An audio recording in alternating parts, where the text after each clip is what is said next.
पहला number question है आपका, सत्य कथन को चुनना है। दो स्टेटमेंट है। पहला स्टेटमेंट क्या है, राज्य की कार्यपालिका में राज्यपाल और मुख्यमंत्री मंत्रिपरिषद केवल शामिल होती है। मतलब इसमें बताया गया है कि राज्य की कार्यपालिका में राज्यपाल, मुख्यमंत्री और मंत्रिपरिषद केवल शामिल होते हैं। और सेकंड स्टेटमेंट क्या है, राज्यपाल अप्रत्यक्ष रूप से चुना जाता है। तो अब सही उत्तर का चयन कीजिए, एक सही, दो सही, दोनों सही या डी ऑप्शन कोई भी नहीं सही। पहला नंबर क्वेश्चन देख रहे हैं, पहले का सही उत्तर का चयन कीजिए आप लोग। पहले नंबर क्वेश्चन का जो सही उत्तर है ऑप्शन डी सही है। दोनों के दोनों स्टेटमेंट आपके गलत हैं। गलत क्यों है, राज्य की कार्यपालिका में जो शामिल होते हैं, तो देखिए इसमें राज्यपाल, मुख्यमंत्री और मंत्रिपरिषद के अलावा एक व्यक्ति और होता है, महाधिवक्ता, तो ये भी इसमें शामिल होता है। इसमें केवल शब्द लग गया है, तो इसलिए स्टेटमेंट गलत हो जाती है। दूसरी स्टेटमेंट क्यों गलत है, राज्यपाल अप्रत्यक्ष रूप से चुना जाता है, तो यह स्टेटमेंट आपका गलत है। ठीक है, इसका चुनाव होता है। ठीक है, राज्यपाल अप्रत्यक्ष रूप से चुना नहीं जाता है। ठीक है, इसको अपॉइंट किया जाता है एक तरीके से राज्यपाल को केंद्र सरकार के द्वारा। तो ये दूसरा स्टेटमेंट भी आपका गलत है। आइए दूसरे नंबर क्वेश्चन में चलते हैं हम लोग। राज्य की कार्यपालिका की शक्ति का प्रावधान किस अनुच्छेद में किया गया है, अनुच्छेद 153, 154, 155, 155। ठीक है, तो दोनों में दो ऑप्शन, इसको 156 कर लीजिए। ठीक है, सेकंड नंबर क्वेश्चन है, सेकंड का सही उत्तर का चयन कीजिए। तो देखिए राज्य की कार्यपालिका की शक्ति का प्रावधान जो है अनुच्छेद 154 में किया गया, ऑप्शन बी सही है इसका। आइए अगले प्रश्न में चलते हैं हम लोग। थर्ड नंबर क्वेश्चन है, सत्य कथन को चुनना है, राइट स्टेटमेंट को चूज करना है। पहला स्टेटमेंट क्या है, राज्यपाल केंद्र के एक प्रतिनिधि के रूप में कार्य करता है। सेकंड स्टेटमेंट है, धन विधेयकों पर राज्यपाल को केवल रोक सकता है। तो सही उत्तर का चयन कीजिए, एक सही, दो सही, दोनों सही या डी ऑप्शन कोई भी नहीं सही। तीसरा नंबर क्वेश्चन देख रहे हैं, तीसरे का देखिए सी ऑप्शन सही है। दोनों के दोनों स्टेटमेंट आपके सही हैं। आइए चौथा नंबर क्वेश्चन हम लोग देखेंगे, राज्यपाल को कितने प्रकार की शक्तियां प्राप्त हैं। आपको बताना है राज्यपाल को कितने प्रकार की शक्तियां प्राप्त हैं। Option A 1, option B 2, option C 3, option D 4। सही उत्तर का चयन कीजिए आप लोग। चौथे नंबर क्वेश्चन का जो सही उत्तर है ऑप्शन डी, 4 प्रकार की शक्तियां राज्यपाल को प्राप्त होती हैं। कौन कौन सी होती हैं, इसमें कार्यकारी शक्ति होती है, विधायी शक्ति होती है, वित्तीय होती है और एक न्यायिक होती है। तो ये 4 प्रकार की शक्तियां राज्यपाल को प्राप्त होती हैं। आइए पांचवें नंबर क्वेश्चन में चलते हैं हम लोग। सत्य कथन को चुनना है, राइट स्टेटमेंट को चूज करना है। पहला स्टेटमेंट आपका क्या है, राज्यपाल द्वारा शपथ ग्रहण का प्रावधान अनुच्छेद 159 में है। और सेकंड स्टेटमेंट क्या है, राज्यपाल की अध्यादेश जारी करने की शक्ति अनुच्छेद 223 में है। तो एक सही, दो सही या दोनों सही या डी ऑप्शन कोई भी नहीं सही। पांचवा नंबर क्वेश्चन देख रहे हैं, पांचवें का देखिए ए ऑप्शन सही है। पांचवें का ए ऑप्शन सही है। ए का मतलब हो गया एक सही है। पहला स्टेटमेंट तो सही है, दूसरा आपका गलत है। राज्यपाल की अध्यादेश जारी करने की शक्ति जो है 223 में नहीं होती, यह 213 में होती है। ठीक है, अनुच्छेद आर्टिकल 213 में। आइए अगले क्वेश्चन में हम लोग चलते हैं। छठवां नंबर क्वेश्चन है आपका, राज्य में मुख्यमंत्री की नियुक्ति का प्रावधान कौन सा अनुच्छेद करता है। अनुच्छेद 163, 164, 165, अनुच्छेद 166। छठवां नंबर क्वेश्चन देख रहे हैं, छठवें का सही उत्तर का चयन कीजिए। 6 का जो सही उत्तर है ऑप्शन बी सही है, अनुच्छेद 164। देखिए दोस्तों, जो भी टेस्ट सीरीज़ है इसमें जैसे जो आपके क्वेश्चन गलत हो रहे हैं उनको कहीं पर नोट डाउन कर लीजिए, जिससे आपको बाद में रिवीजन करने में आसानी हो। और जितने भी प्रश्न आपके सही हैं उनको आप लोग कमेंट बॉक्स में जाकर ज़रूर बताइएगा कि कितने प्रश्न आपने सही किए, क्योंकि देखिए टेस्ट सीरीज़ लगाना बहुत ही ज़्यादा ज़रूरी है। और इस समय ज़्यादा से ज़्यादा फुल टेस्ट सीरीज़ करने का प्रयास करिए। थोड़ा तबीयत ठीक नहीं होने की वजह से अभी सारी की सारी चीज़ें प्रॉपर रूप से नहीं आ पा रही हैं। ठीक है, और जल्द ही देखिए प्रयास रहेगा। 7वां नंबर क्वेश्चन है आपका, सत्य कथन को चुनना है। पहला स्टेटमेंट है, हाइड्रोजन को नोबल गैस कहते हैं। सेकंड, सेकंड स्टेटमेंट है आपका गोताखोर सांस लेने में ऑक्सीजन और नियॉन का प्रयोग करते हैं। ऑप्शन 1 सही है, ऑप्शन 2 सही है, या दोनों स्टेटमेंट सही है, डी ऑप्शन कोई भी नहीं सही है। 7वां नंबर क्वेश्चन देख रहे हैं, 7वें का सही उत्तर का चयन कीजिए। 7वें का देखिए ए ऑप्शन सही है, ए ऑप्शन आपका सही है। तो देखिए पहला स्टेटमेंट तो सही है आपका, दूसरा आपका गलत है। दूसरा क्यों गलत है?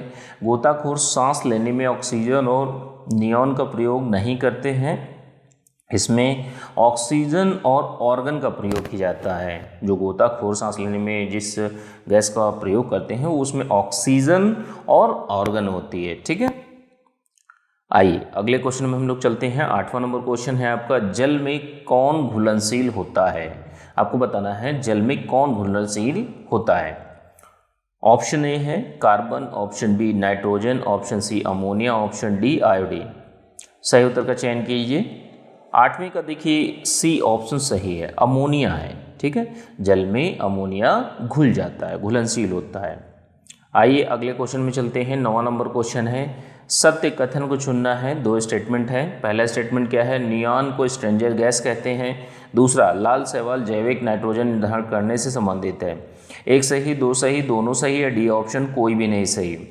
9वां नंबर क्वेश्चन देख रहे हैं, 9वें का सही उत्तर का चयन कीजिए। 9 का देखिए डी ऑप्शन सही है, कोई भी स्टेटमेंट नहीं सही है, दोनों के दोनों गलत हैं। नियॉन को स्ट्रेंजर गैस नहीं कहते हैं, जिनॉन को स्ट्रेंजर गैस कहते हैं, तो इसलिए पहला आपका गलत हो जाता है ऑप्शन स्टेटमेंट जिनॉन। ठीक है, जिनॉन गैस को स्ट्रेंजर गैस कहते हैं, नियॉन को नहीं कहते। और लाल शैवाल जैविक नाइट्रोजन निर्धारण से संबंधित होता, तो ये नहीं, लाल शैवाल नहीं होते, नील हरित शैवाल होते हैं जो नाइट्रोजन जैविक नाइट्रोजन निर्धारण से संबंधित होते हैं। अगले क्वेश्चन को हम लोग देखते हैं। 10वां नंबर क्वेश्चन है आपका, कौन सा ऑप्टिकली सक्रिय नहीं है? ग्लाइसिन, एलानिन या सेरीन, या डी ऑप्शन उपर्युक्त सभी। तो सही उत्तर का चयन कीजिए। 10वां नंबर क्वेश्चन देख रहे हैं। 10वीं का देखिए ए ऑप्शन सही है, 10वीं का ए ऑप्शन सही है। कौन सा ऑप्टिकली सक्रिय नहीं है? तो ग्लाइसिन जो है वो ऑप्टिकली सक्रिय नहीं होता है। आइए अगले क्वेश्चन में चलते हैं। 11वां नंबर क्वेश्चन है आपका, सत्य कथन को चुनना है। पहला स्टेटमेंट क्या है? कच्चे आम में टार्टरिक अम्ल होता है। सेकंड स्टेटमेंट है पालक में ऑक्सैलिक अम्ल होता है। थर्ड स्टेटमेंट है एंटासिड भस्म होते हैं। और चौथा आपका स्टेटमेंट है कांच में ऑक्सीजन होती है। तो सही उत्तर का चयन कीजिए। 1, 3, 4 सही, 2, 3, 4 सही, या 1, 2, 4 सही, या डी ऑप्शन चारों सही। 11वां नंबर क्वेश्चन देख रहे हैं। 11वें का सही उत्तर का चयन कीजिए आप लोग, कौन सा उत्तर सही होगा। ज़्यादा जल्दी लगे तो वीडियो को पॉज कर लीजिएगा और अच्छे से चीज़ों को करिएगा। अभी थोड़ा सा टाइप होकर मटेरियल नहीं आ पा रहा है दोस्तों, थोड़ा सा कुछ समस्याओं की वजह से। जल्दी देखिए आपको टाइप मटेरियल और सारी चीज़ें मिलना स्टार्ट हो जाएंगी। 11वां नंबर क्वेश्चन का जो सही उत्तर है ऑप्शन डी सही है। चारों के चारों स्टेटमेंट आपके सही हैं।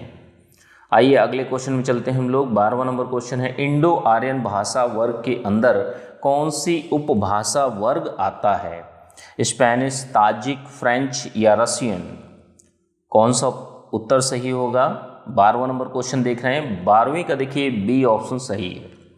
इंडो आर्यन भाषा वर्ग के अंदर कौन सी उपभाषा वर्ग आता है? तो ताजिक उपभाषा वर्ग आता है।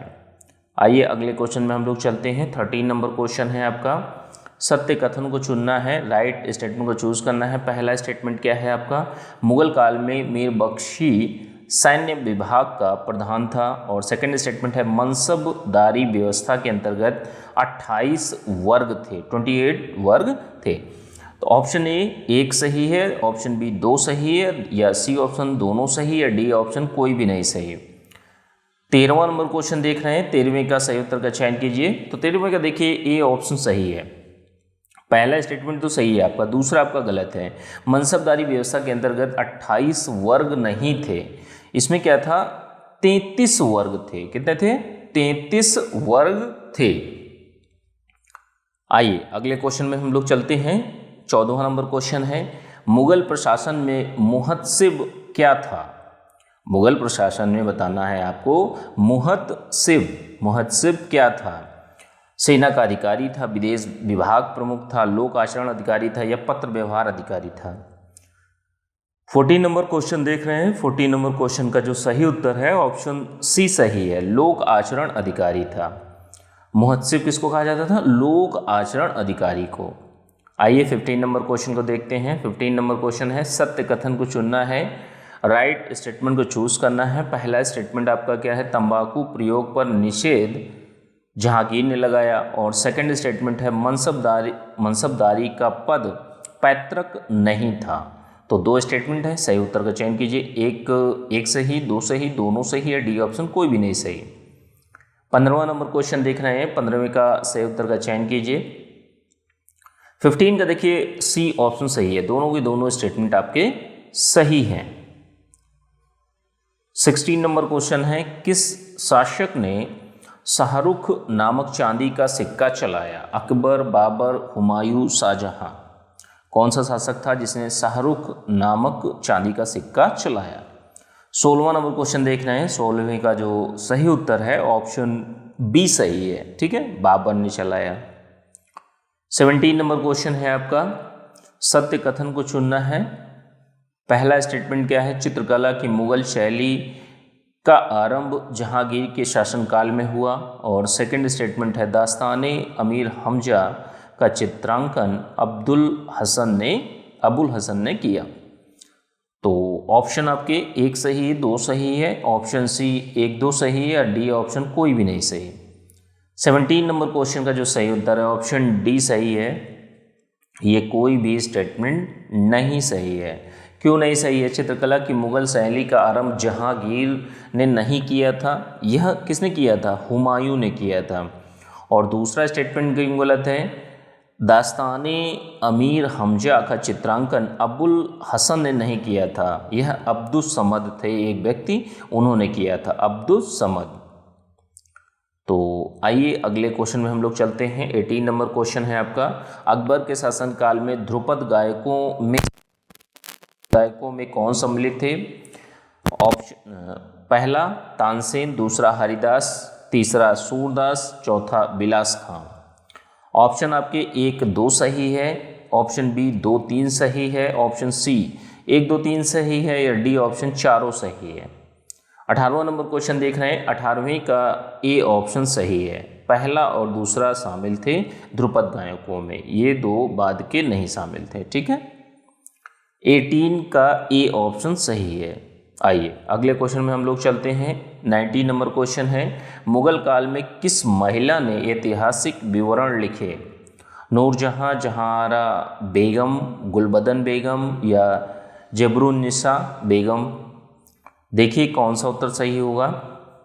19 नंबर क्वेश्चन का जो सही उत्तर है ऑप्शन सी सही है, गुलबदन बेगम ने आपके ऐतिहासिक विवरण लिखे। और आज का लास्ट क्वेश्चन है दोस्तों, 20वां नंबर प्रश्न है, सत्य कथन को चुनना है, राइट स्टेटमेंट को चूज करना है। पहला स्टेटमेंट है आपका, हितोपदेश का फारसी में अनुवाद फैजी ने किया। सेकंड स्टेटमेंट है, चमन बहार के लेखक चंद्रभान थे। और थर्ड स्टेटमेंट है, मुगलों की अदालत की भाषा फारसी थी। तो सही उत्तर का चयन कीजिए, 1 2 सही, 2 3 सही, या 1 2 3 सही, या डी ऑप्शन कोई भी नहीं सही। तो कौन सा उत्तर सही होगा? सही उत्तर का चयन कीजिए आप लोग। 20वां नंबर क्वेश्चन है, 20वें का देखिए बी ऑप्शन सही है। बी का मतलब हो गया दूसरा और तीसरा स्टेटमेंट सही है, पहला स्टेटमेंट आपका गलत है। अब ये गलत क्यों है? हितोपदेश का फारसी में अनुवाद फैजी ने किया, तो ये स्टेटमेंट गलत है, फैजी ने नहीं किया। ताजुल माली एक व्यक्ति थे, कौन थे? ताजुल माली। तो ताजुल माली ने हितोपदेश का फारसी में अनुवाद किया था। तो दोस्तों यह आज की टेस्ट सीरीज़ रही, और मेंस का अभी आपको इस समय वर्तमान में कुछ भी नहीं करना है। डेली आपको 1 घंटे करंट अफेयर को पढ़नी है, एक फुल टेस्ट सीरीज़ आपको डेली लगानी है। मार्केट से जो भी अवेलेबल हो आप उसको ले आइए, बस प्रैक्टिस करिए, डेली एक टेस्ट सीरीज़ ज़रूर लगाइए। और कमेंट बॉक्स में ज़रूर बताइए कि कितने लोग फुल टेस्ट सीरीज इस समय अटेम्प्ट कर रहे हैं, ठीक है। दूसरी चीज़ ये है कि आप लोगों को कि जैसे जितने भी प्रश्न आपके सही हुए 20 में से कितने सही हुए कमेंट बॉक्स में जाकर आपको बताना है। वीडियो अच्छा लगा हो तो वीडियो को लाइक कर दीजिएगा और वीडियो को अपने फ्रेंड्स में शेयर भी करा दीजिएगा। चैनल को सब्सक्राइब कर लीजिएगा। सब्सक्राइब करने के बाद ऑल बटन पर प्रेस कर दीजिएगा। ठीक है।